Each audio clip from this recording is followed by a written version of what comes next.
Master Xeon here with another Blender tutorial time-lapse, this time completely narrated.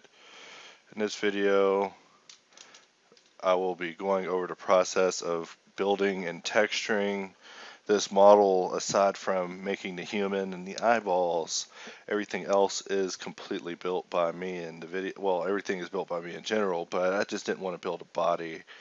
So right here it's actually rendering in cycles. On my processor is pretty slow, but it's been sitting there. So let's go ahead and jump in, and this is what the model looks like so far. Keep in mind I'm also working on two different versions of it. I'm working on a side version where I'm just refining the technique, and then of course there's the tutorial version that you see right here. There is one part where it crashes and it's kind of catastrophic. I forgot about that crashing, but I managed to just actually delete everything else except that one part from the other model, clear its UV cords, and pick back up from where I left off, but that's later on. So this one is going to be quite a long one. It's already 4 hours, which is why it's being compressed. So I start off, of course, importing the body as an OBJ, and the eyes as well, because they're separate objects. Mainly, I store my objects as OBJs just because using them in ZBrush and other applications, I'm able to recall them a lot easier, as well as upload them online. And so I just keep a lot of OBJs around. I also try to harness the power of linked blend files, but it is kind of a lot of clicking just to grab one item compared to making it an OBJ, but importing it and not having your modifiers and all that good stuff like you would if you had it as a actual Blender object with your mirror and your subsurf. But that aside, so I started off taking a plane, turning on my favorite tool, the magnet, along with the face selection, with the face snapping option, and then snap to other objects. And so after drawing it out, I solidified it, expanded it out, and right here you see a technique you'll see me using quite a bit. So it's a little fast here, but like I said, there's a lot to be done in this whole video thing. So there I go, making the collar. Next thing is making the shoulder. So as you can see, retopology is just, it's so easy in Blender. It's so easy that I just do it just to remind myself how easy it is. Until you start trying to do an error, then it starts to get a little painful, but that's besides the point. I keep getting messages. Alright. So right here I'm making the shoulder pad metal piece.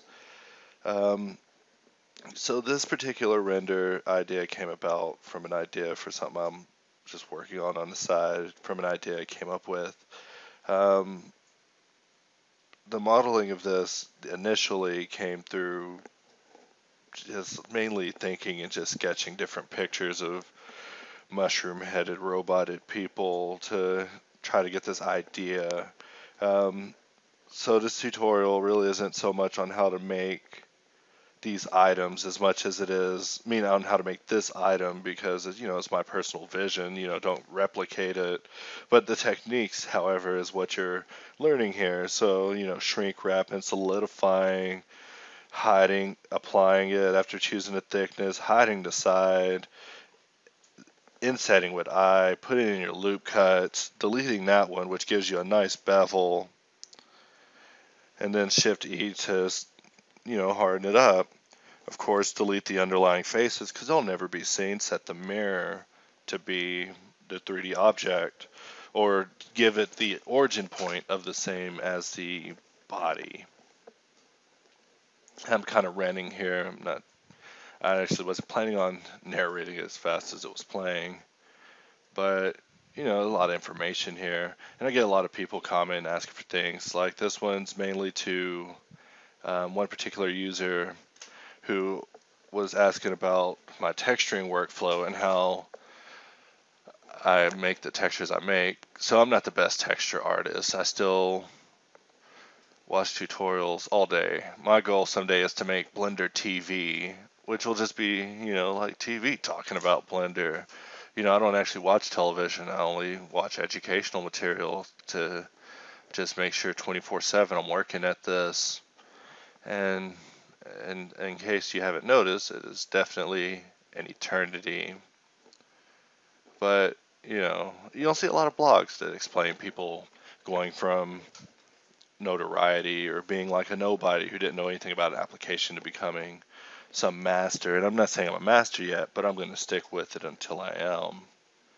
And so maybe all you people that subscribe to my channel can see, what it took for me to get there. Because, those are the things that people are always interested in finding out is, what it takes for the pros to get to where they got to get to. Maybe someday I could be that insider guy that can explain it and actually be accessible. So right here, the technique is fairly basic. I set up a bunch of circles, 6 verts on top of each other, faced them up to close it, duplicate it, moved them to the left, arrayed it, and then used the simple deform to make it a circle and then merged it at the very end. Really basic techniques. And if you watch my videos, you see it's the same stuff every time because modeling is the same stuff every time, but you're just going for a different model. But I'm more interested in, of course, the workflow of it, what it takes to make these objects. I like seeing the process of making it. And I want to see, how to make it, and then how to make it with less clicks. And then maybe how to automate making it. And then maybe how to not make it anymore and have it already made. But at least, at the very least, make it with the fewest amount of clicks. My goal is to be fast. Like, I'm actually modeling pretty fast here. I was actually drinking tequila at the time of recording. But not a whole lot, but enough to make blendering frustrating. So I tried putting a bevel on it, didn't work out. It's a ton of geometry here. I think I try to actually decimate it, but if I don't, I probably should go back and do that, seeing it's such a small object. But these sort of things, I could have done it with an image or something like that on just a circle, but that sort of geometry wouldn't exactly catch the shadows and light in the render as it would if I just modeled it. And so that's one of the things I've been learning with a lot of this modeling business lately is, like, I've been really trying to find the differences between what I can get away with on a normal map and what I actually have to model with geometry to try to get the most simplified forms. But these are all works in progress. Like, I should probably make more videos on texture painting. But texture painting is so boring. But it's a pain. So here I go adding another plane, just shrink wrapping it. Just making it fit on the contour of the face for the most part, not sinking in too hard. The ears was a tricky part. I had to turn off the mirror, drag some pieces out.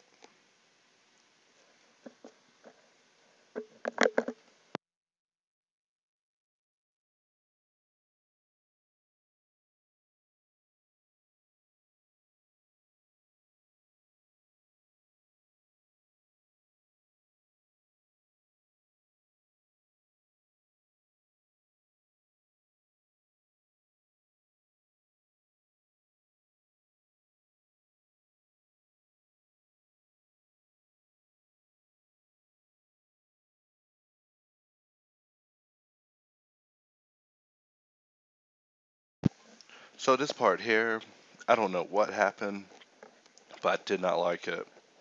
And it kind of ruined the shape here, but I managed to even it all out. But, that was just a strange situation with the shrink wrap modifier and having a mirror. And maybe not minding my directions here. Like, here I am still trying to fix it. It doesn't work out. Or it does, somewhat.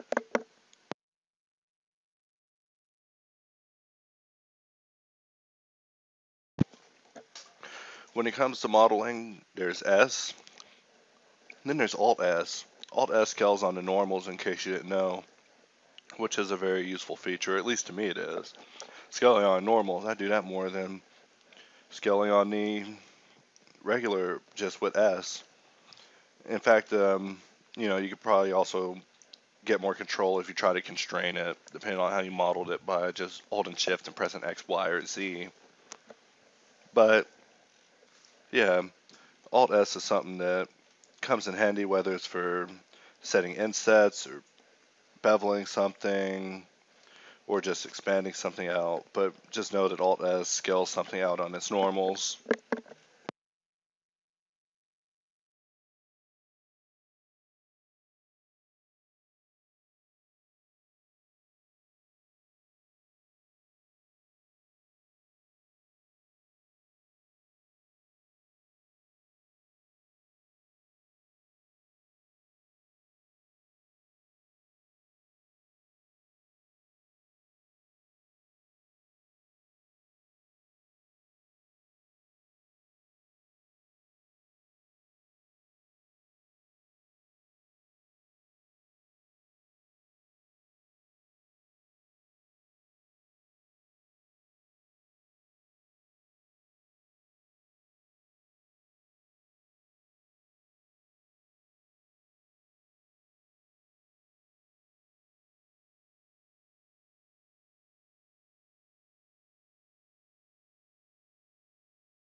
So I'll add in a circle, make it fit around the neck, expand it out, add in some subdivisions, add in some loop cuts. And now I'm just baking cloth to try to get it to fit on the body snugly. I just have that cloth that you see in the final render. So I had to shrink the distance between the body as far as for the collision filled repelness that's in the settings, as far as to get it to not hover over the body. So you got to make sure that you also look at the collision settings and the distance that's on the mesh. So I had this bright idea that I could remesh it and it would give me all quads but horizontal. And then I got this other idea that I could triangulate it with Control T and then maybe convert that to quads. And then I got this idea that I could put the triangulate modifier on it and then run the cloth and it would actually look better because maybe triangles would give a little bit more of an angle. But as you can see, all these things did not suffice, and in the end I just did this. Selected these edges, scaled it. For some reason my axis is on normals. Get that back on global. And now I am just scaling these out, adding in my loop cuts, and building this sort of horizontal poncho. But I saw that it was real rectangular, so I tried to round it off. I spent a bit baking the cloth, regrettably, and it was unnecessary time as well. I was just goofing off.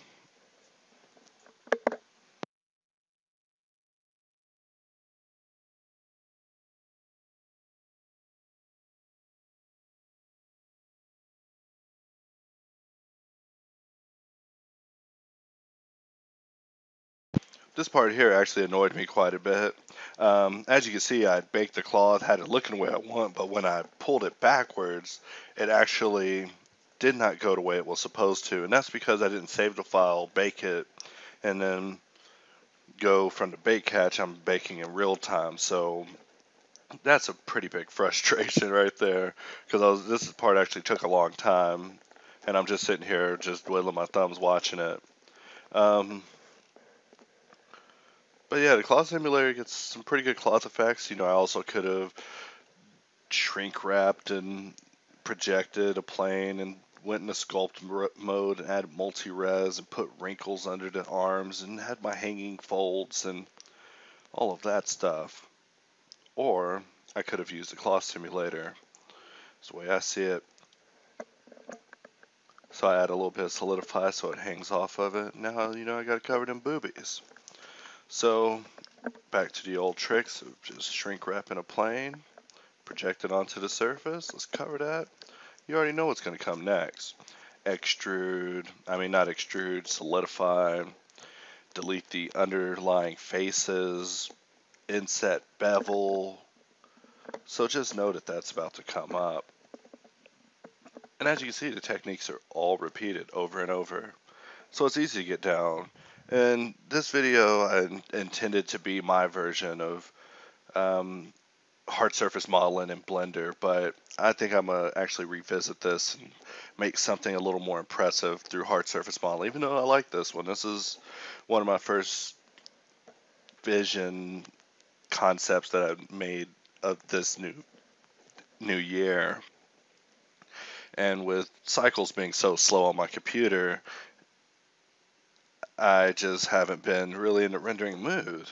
And then, with the Blender internal being discontinued, I feel like I'm using something old and obsolete every time I press F12 with the internal. So, maybe the devs should have kept that on the DL and not told us that they were discontinuing it. So that way we thought that it was still looking good. Like I remember the excitement of us getting environmental lighting during the Sintel design stages. But, enough about history of Blender. Let's continue on here. So use my knife tool, cut in some quads here so I can create some insets. Easy breezy.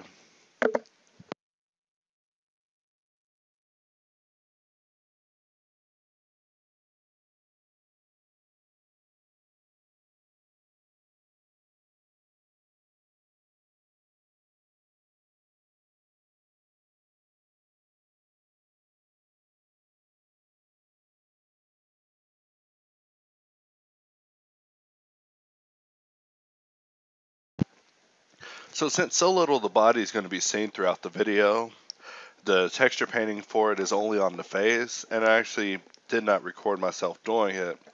Nothing interesting. All I did was just take a photo, project it onto the UVs of the body. Um, let's see, projected the UVs onto the body from an image I found on the internet. And then from there used a clone brush to smooth it out just in the areas where it was visible. So nothing fancy there. So now I'm creating a padding that's going to insulate the helmet from her head. I guess I could go and explain a little bit more of the backstory of this robot and why it looks the way it does, but I'm not. So now we're going to add an array and make that array curve around the circle. This part right here, just know that I was being dumb. I should have read the name of the circle I'm looking at here and realized that I'm just not even touching it correctly. But instead I did it, and so I just keep coming up with these wacky forms the whole time, just weirdness. I end up rotating my object, applying the rotation while it's something funky. Get these swirly pads. I can't do anything with that. I'm just moving it around. It just got out of control. Like, why can't I get these things to point at each other? And then I realized that my awe moment when I'm slapping myself in the head. Like I said, I was drinking tequila during this. Not a lot, but, you know, point, case in point, don't drink and render. So continuing.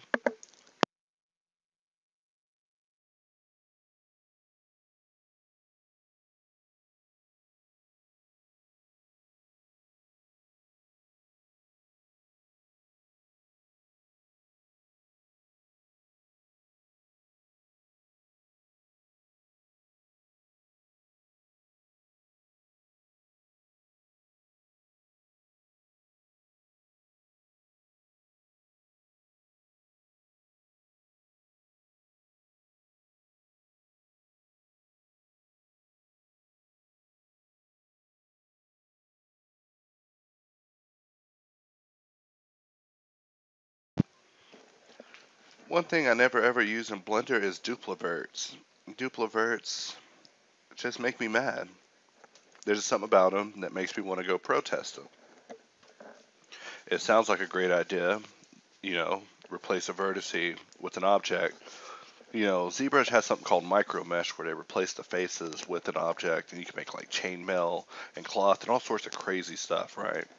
And so I've been trying to experiment with ZBrush style techniques in Blender to come up with just interesting ways of doing things that are different than the way that we normally get them done. And instead, dupliverts just infuriate me. They never give me the right amount of control over the rotation. Then things just get weird appearance. And every time I spawn them, they end up at the wrong location. But, what made me think of that is that, I could have made a ring of vertices around the head shrink wrapped and used dupliverts there, and it would have been pretty nice if dupliverts actually worked ideally as people pretend they do, but they don't. So right here, I duplicated the top of the head, removed it, applied the subsurf, deleted half, added a solidify, applied a mirror, not applied, added a mirror.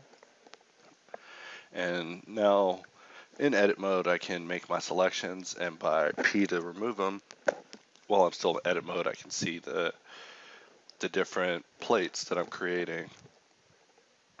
So in the actual idea that I had for this character, the helmet is supposed to have really large exhaust, very large exhaust tubes on the helmet. However, on this one, they're a little bit small, so I'll probably go back and change that, just saying. But we're not even at that part yet, so what am I talking about? So they look horrible. There's no subsurf. They're also set to smooth with some really hard edges, so that's, what caused them to look like that in the viewport. You had some loop cuts, straighten that out. Well, I just add subsurf that rounds them off pretty fast and gets rid of that ugly blockiness on the edges. Take a sip of coffee.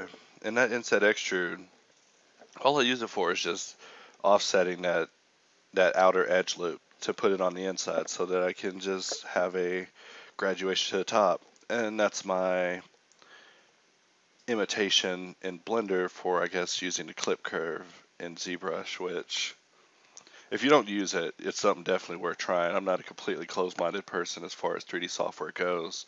I think people should experiment with them all. You'll find that Blender is probably the greatest and worst program ever made. Greatest program ever made if you know it. Probably the worst program ever made if you try to get something very complex done using the simulation system, using the game engine or anything like that, or getting something to render quickly, or modeling a fall for several hours without it crashing. But I've never actually, I take that back. It crashes a lot in other software too. I just distinctly remember a lot more crashing in Blender though, especially during the 2.57 days. Boy, it was dark times back then.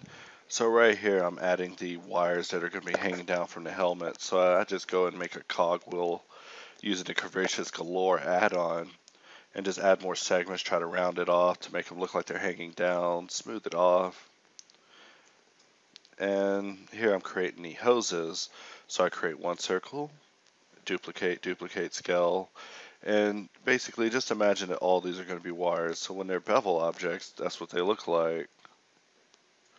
And they're just wires, really easily made, complex looking, gets the job done.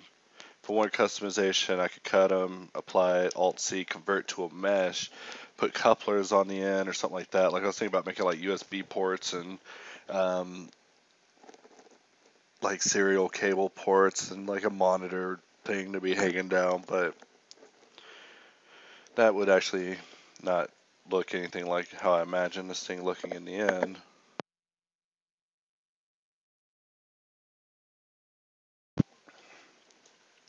W smooth is your friend. You'll see me use that quite a bit. Right here on the curves, I put them in. W smooth, I don't want any hard 45-degree angles like that one you see on the side. Boy, that looks hard from the side. maybe I'll get in there, correct it, but I won't. Nope, I'm gonna go do other stuff now. Sometimes with these videos, since I'm narrating them in retrospect, I don't always remember what I'm doing. It's like watching a different guy. But I try not to make those kind of mistakes that I always see in other videos that I watch where they just fail to press that one key, but you see it, and they're like dealing with some strange issue longer than expected. It's strange when it happens to other people. It happens to us, and it takes us forever, right? But, you see it happen to David Ward or um, Andrew Price or somebody, and instantly yelling at the monitor. But maybe that's just me.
Alright, I'm back. Now, the parts that was happening here, don't even need narration, same old. Just making panels and little doohickeys to hang off of the head. It's really the complexity and the texturing that sets all this off. Now, here's a good idea that I had never tried before until I did this tutorial that failed, and I haven't tried it again yet, but I'm probably going to now that I'm reminded. And that was creating a little exterior, little trim. These sort of small things, of course, add to the render as well.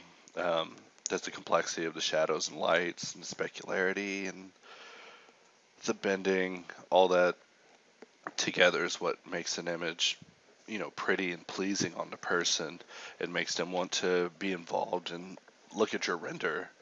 Um, is that there's complexity to it. It's not just a cube or a wine glass or a chess piece or a bishop or dice or a duck. Well, maybe a duck. A duck's kind of cool. But dice, no.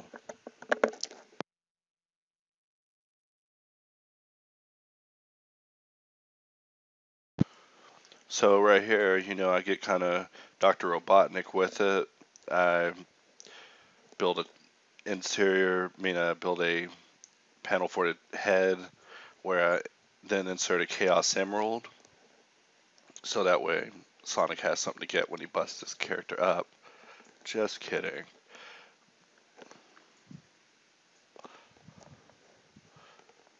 Got to create a little fang to hold it in there. It can't just be running around with diamonds dropping out. You know what I'm saying?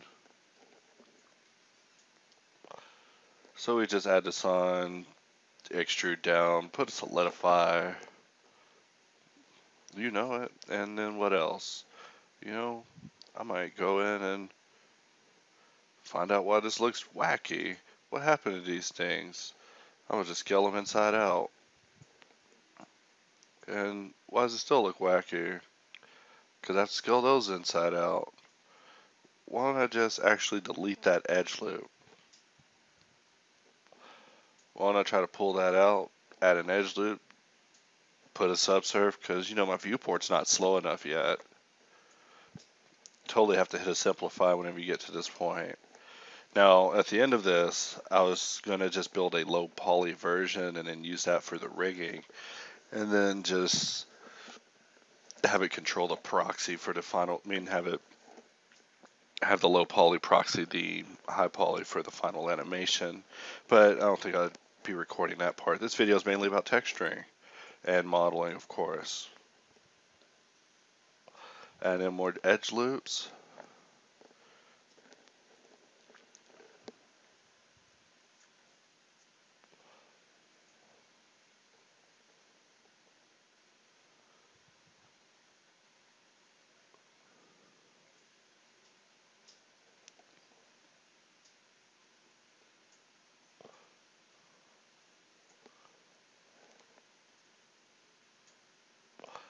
There we go. That's fitting in there nice and snug now. Put in some loop cuts. Got to harden up the front part, give it a hard look to it. That didn't work.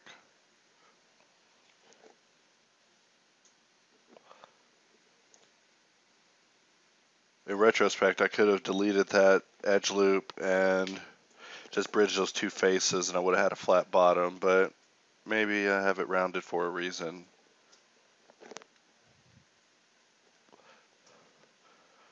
So with this model, when I was concepting, I was trying to come up with like an original idea, except that I was looking at millions of Google images over the course of just sketching and thinking of this.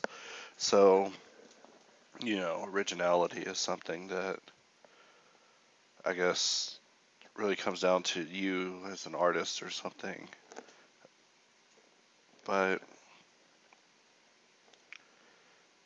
actually, that didn't even make sense. Let me rephrase that. If you're stilling, don't be stilling. As an artist, your goal is to execute your vision, right?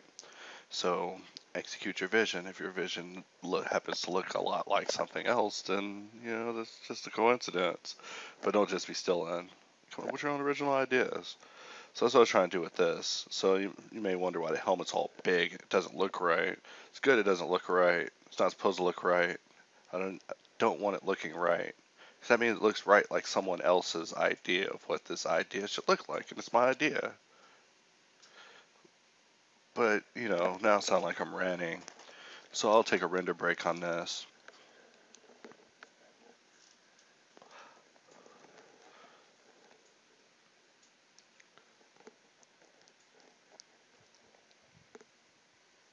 So I should really change that one plate in the front to have the same material as everything else. That horrible diffuse gloss combo that just is not working out.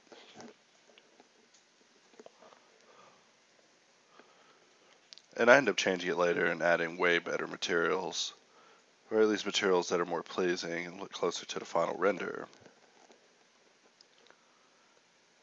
And for textures, mainly, I go to the same place for everything. Everything I want, I go to the same place. So it's no use even asking me, how do you find this? How do you find that? Well, I just go to Google. Start off on Google. I need a picture of a window. Go to Google. I want a picture of a house, a person, booby. Go to Google, right? Google's the first stop. Next is, saving it, cropping it, photoshopping it, manipulating it, and then getting it to fit the way that you want. But, that's another story.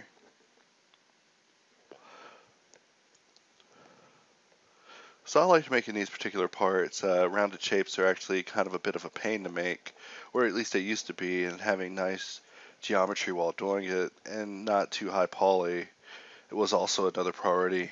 Um, Back when I first started using Blender for making robots, I always tell people when I'm talking about 3D that most people into 3D are either into like orcs and elves or, like sci-fi and robots in the future. And it's no doubt that I'm into the future. But, I want to try to broaden my horizons and do fantasy art as well.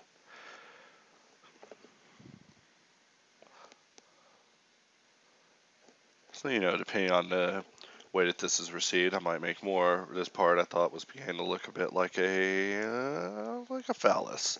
So I try to make it look less like a phallus. How to make this not look like a phallus? So I add in a bolt. This bolt has a lot of geometry on the threads, so I wasn't entirely pleased with that. Add in a gear. Got these random parts. Add that in there might make the picture more interesting.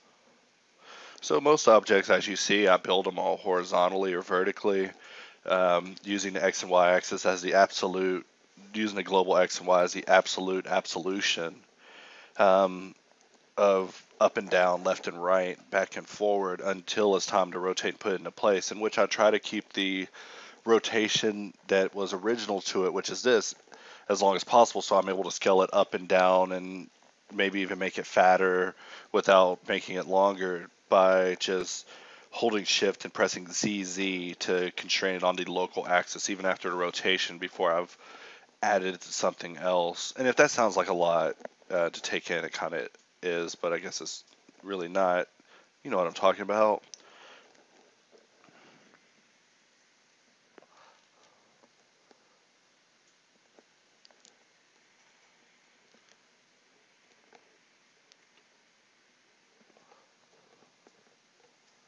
One of the things I never noticed until I started working on this was how whenever you merge objects, sometimes you lose the creasing you apply to certain other objects.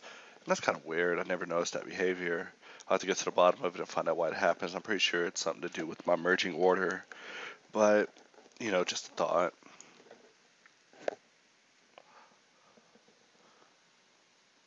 Bow, right in the kisser. Nope, we'll just put these on the head, add these handlebars, a little circle in the way. Because the circle's in the way, I actually ended up making it smaller and then actually envisioned it.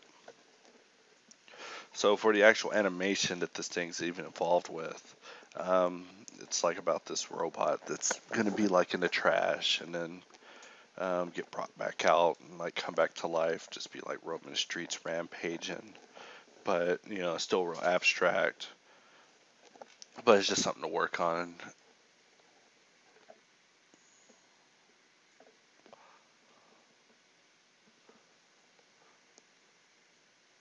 Luckily, since all of this is fairly low poly right here, moving around the bevel and the edges to make it fit is not that bad. However, the edging is another story, and this is where you shed a tear because the edging is lost and gone.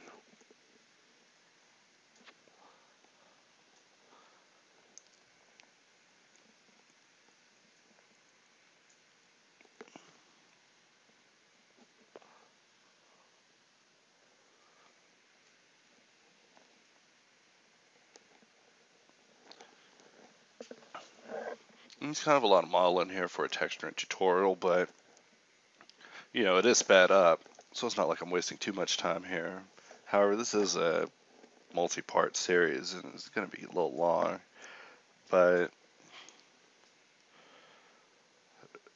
no goofing off. It's all business here. Edge split doesn't work out. Try changing the angle. That doesn't work out either. I should just put some creases. Creases do the job. This is where I create the little latches that I'll be spamming all over the object to just be another doohickey to make it more interesting. Now the real interest comes in, I guess, whenever you would be texturing it, right? Like, me personally, I was thinking, but after UV unwrapping it, just texture painting it and just drawing black lines all over it, right? Like the edgings that you would see in the creases of the packaging. And then by adding a blur, I'd be able to make that black edging look like a bevel. And then by applying that as a displacement, it would, get the job done. But that's just my thoughts, or at least how my brain works whenever it comes to the texturing process. With lattices, I've always been nervous about whether I have to actually go into wireframe mode to select the pieces on the other side, or if I actually just go in edit mode to select it. So I've been experimenting lately to try to figure it out, because it is something I've been pondering and still don't know quite sure. I mean, I still don't know for sure, but I think it does. So I apply the latches, add them to the object, which of course mirrors them. The mirror gets all messed up in this, but I'll fix that in the end.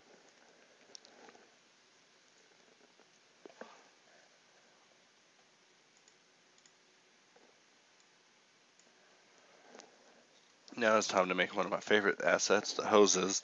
So basically this thing in the start will be just, lying in the garbage.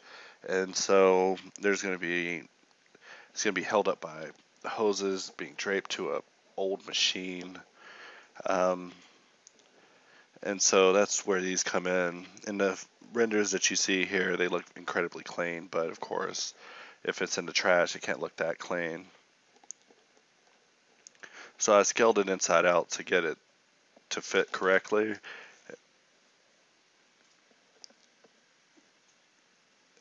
And see, whenever you make these objects, it's supposed to be that easy whenever you use the circle.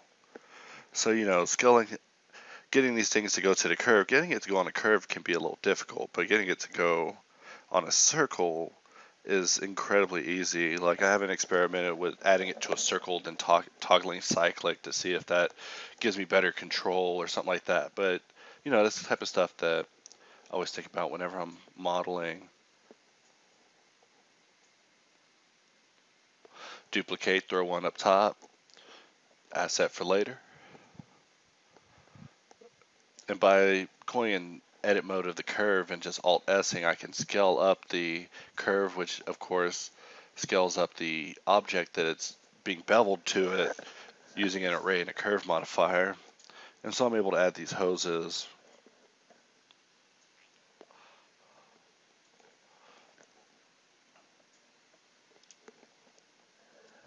So this character has no arms, has no legs, because it's a trashed robot. So, I was thinking about actually adding a robot hand just for the actual final render of this, but it would actually it would actually take a very long time, which I don't mind, but maybe I could just do that later. But yeah, I think a robot hand would have been a nice touch to just give the character one hand to at least be able to pull itself out with.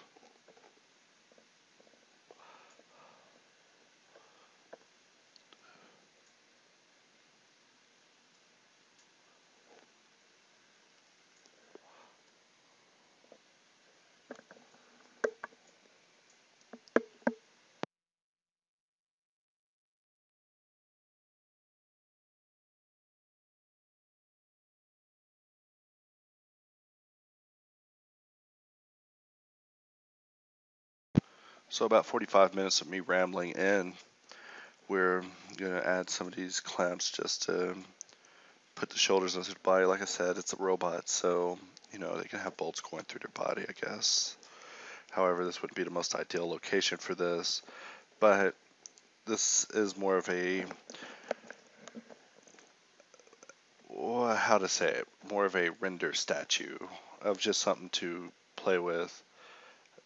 Where did this object come from? That must have been on another layer. Since I hit the floor And the axis is I don't really have an idea of size when I'm building objects on other layers, so things come out huge, I guess.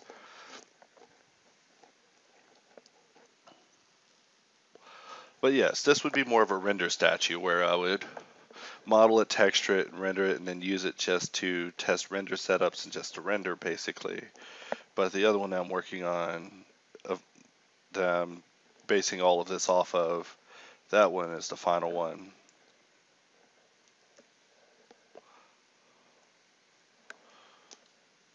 In fact, there it is right there. In case you're interested, it's still rendering at 1,000 passes, but darn fine. Anyways, continuing on with this.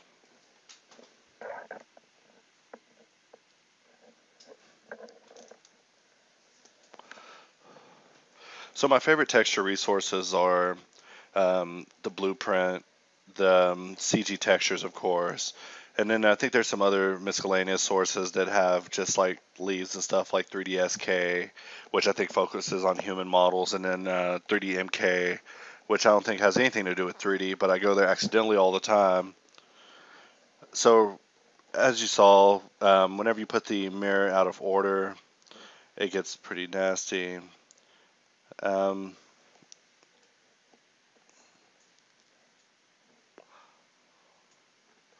So now I'm creating a little speaker module for the chest, guard, I guess.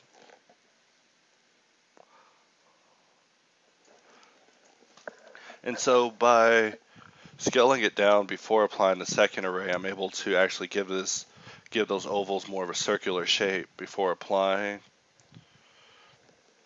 And that's important. I wanted them to be graduating circles, but I didn't want them to all be I wanted them all to be different sized circles going down, but I didn't want them to be turned into ovals, showing that they were scaled. So now I make my polysphere cube, which is just a cube, W subdivide, then Alt S, turn to a sphere. So now I put my mesh in front, apply its rotation. And so with the little circular mesh here, I just apply a shrink wrap. And instead of shrink wrapping it, I project it on the Y, which gives you a much finer result, and then scale it down so it doesn't shear it so much. Add a solidify, and we see the final shape of the circle module coming together.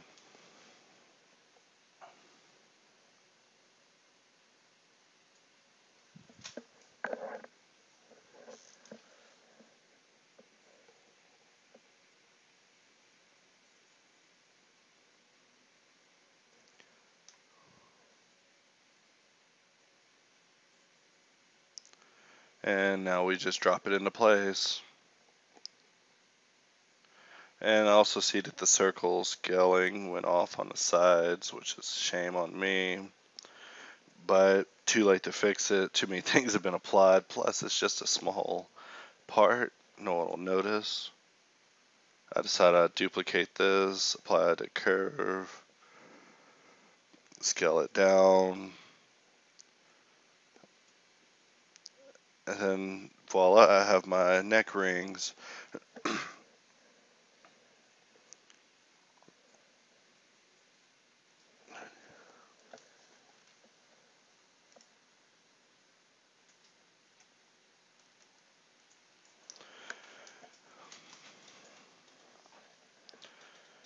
So more shrink wrapping and drawing out geometry. So for all this stuff, I could have easily, I tried to make something to like grow over the hose, but I realized that that's kind of straying from the original idea a bit much. I'd hate to fall in love with the opposite render than the one that I'm actually working on.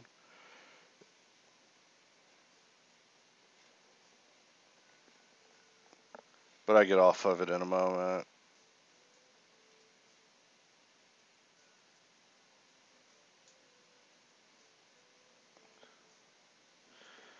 So I mean, layering armor, as you can see, is just shrink wrap, overlay, overlay.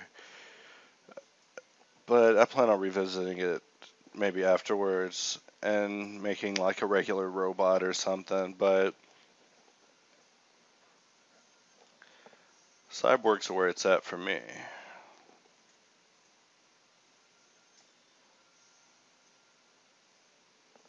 Sometimes with the inset extrude, it'll get a little shared on some of the edges just because it gets weird like that, but all you can do is just manually fix it yourself and delete those interior faces, because you'll need those faces for the tons of geometry you'll be adding through having everything at subdivision level 2 except the hoses, which I think look better like that.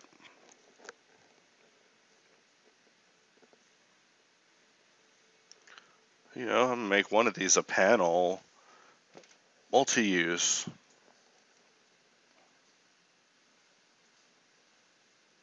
And see, there I go using that local rotation that I keep by, you know, not applying the rotation when I rotate these objects until it's time. I can move it smoothly on the X. I mean the Y, sorry. So now I'm going to go ahead and make that bolt I was thinking about earlier. None of these options seem to reduce the geometry except for making it shorter. That's cool. I'll stick with that. Nope, nope, nope, nope. Yeah, that'll work. And I'll put that in there. Boy, that's a lot of loops. So let me go ahead and put the decimate on it. Alright, 460 faces. That's enough for it to be a good instance. So that's the only object I decimate like that, and it's because it's spanned quite a bit and it's small.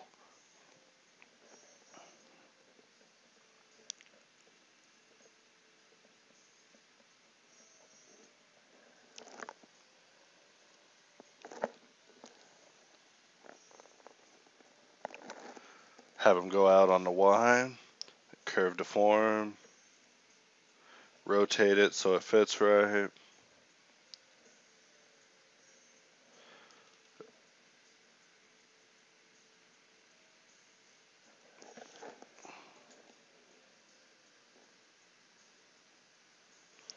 The ring of bolts. I mean the crown of bolts. This was just something of me just goofing off, trying to be more original on the tutorial than on the original.